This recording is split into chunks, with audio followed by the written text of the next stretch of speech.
Cup সুজি আর একটা আলু দিয়ে বানিয়ে নিন বাচ্চাদের স্কুল টিফিন রেসিপি। এটা খুব কম সময়ে বাড়িতে তৈরি করে নিতে পারবেন আর খেতেও দুর্দান্ত টেস্ট হয়। আপনারা দেখছেন পিয়ার রান্নাবাটি আর আপনাদের সাথে আমি পিয়া। রেসিপিটি বানানোর জন্য লাগবে 1 কাপ সুজি। এবার সুজিটা মিক্সিং জারে ঢেলে দিতে হবে আর একই কাপ মেপে দিয়ে দিলাম 1 কাপ জল। এবার সুজি আর জলটা চামচ দিয়ে মিশিয়ে নিতে হবে। এর থেকে বেশি জল দেবেন না, তাহলে সুজিটা ভালো পেস্ট হবে না। এবার সুজিটা পেস্ট করে নেব। সুজিটা পেস্ট করে নিয়েছি। এবার আলাদা একটা পাত্রে ঢেলে নেব। এবার একই কাপ মেপে দিয়ে দিলাম 1/2 কাপ জল। এবার একটা পাতলা ব্যাটার বানিয়ে নিতে হবে। এই ব্যাটারটা একটু পাতলা করেই বানিয়ে নিতে হবে। তোমরা দেখলেই বুঝতে পারছো কতটা পাতলা করে নিয়েছি। তোমরা মাপগুলো একটু ঠিক রাখবে। এইদিকে ছোট সাইজের একটা গাজর নিয়েছি। এবার গাজরটা গ্রেট করে নেব। তোমরা দেখলেই বুঝতে পারছো গাজরটা কতটা কুচি কুচি করে গ্রেট করে নিয়েছি। এবার ব্যাটারের মধ্যে দিয়ে দিলাম স্বাদ মতন লবণ।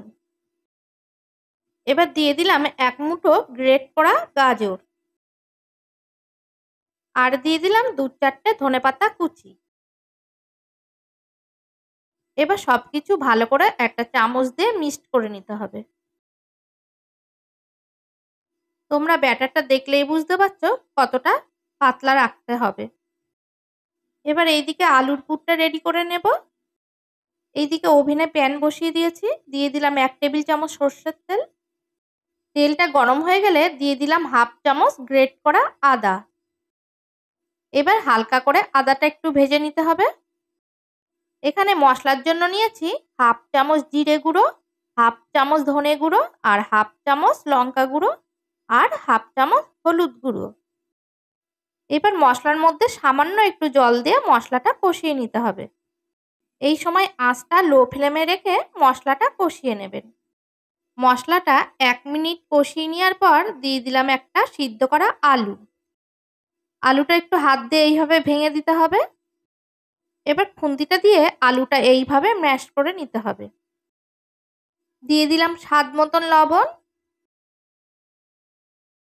তোমরা চাইলে আলুটা আগেই ম্যাশ করে নিতে পারো।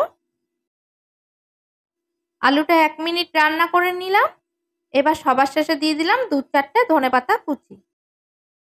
তোমরা দেখলেই বুঝতে পারছো আলুর পুরটা কতটা খেতে টেস্ট হবে। আলুর পুরটা রেডি হয়ে গেছে। এবার নামিয়ে ঠান্ডা করে নিতে হবে। এইদিকে প্যানটা গরম করে নিয়েছি। এবার অল্প একটু সাদা তেল ব্রাশ করে দিলাম। এবার ওভেনের আঁচটা লো ফ্লেমে করে দিতে হবে। এবার এখানে 1 হাতা চামচের ব্যাটার দিয়ে দিলাম। এবার প্যানটা হাত দিয়ে ঘুরিয়ে ঘুরিয়ে ব্যাটারটা ঠিক রুটি আকারে শেপ দিয়ে নিতে হবে।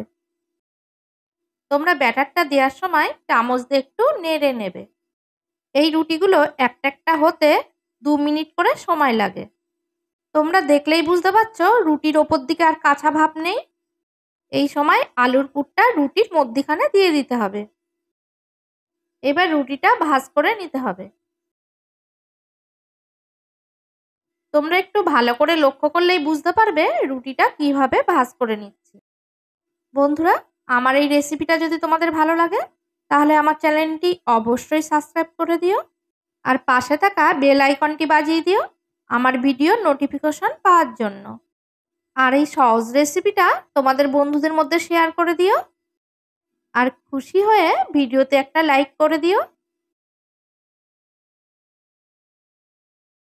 একটা রেডি হয়ে গেছে। এবার এটা নামিয়ে নেব।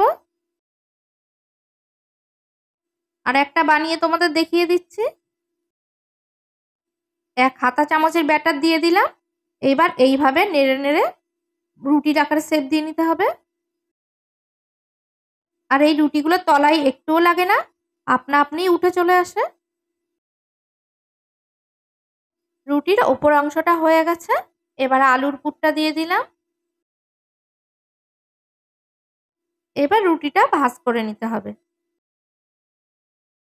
বন্ধুরা, তোমরা দেখলে বুঝতে পারছো এই রেসিপিটা বানাতে যৎ সামান্য তেল লাগে।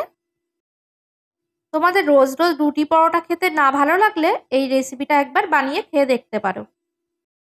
এটা খুবই সহজ রেসিপি, ঘরোয়া কিছু উপকরণ দিয়ে খুব কম সময়ে এটা বানিয়ে নিতে পারবেন। আমাদের বাড়ির বাচ্চা থেকে বড়রা এই রেসিপিটি খুবই পছন্দ করে। সবকটা আমি বানিয়ে নিয়েছি।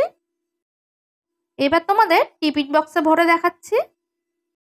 আমি দুটো পুর ভরা রুটি দিয়ে দিলাম আর একটা আপেল 4 ফালি করে। একটা কেটে দেখিয়ে দিচ্ছি, দেখো কতটা নরম হয়েছে আর একদম পুরে ঠাসা।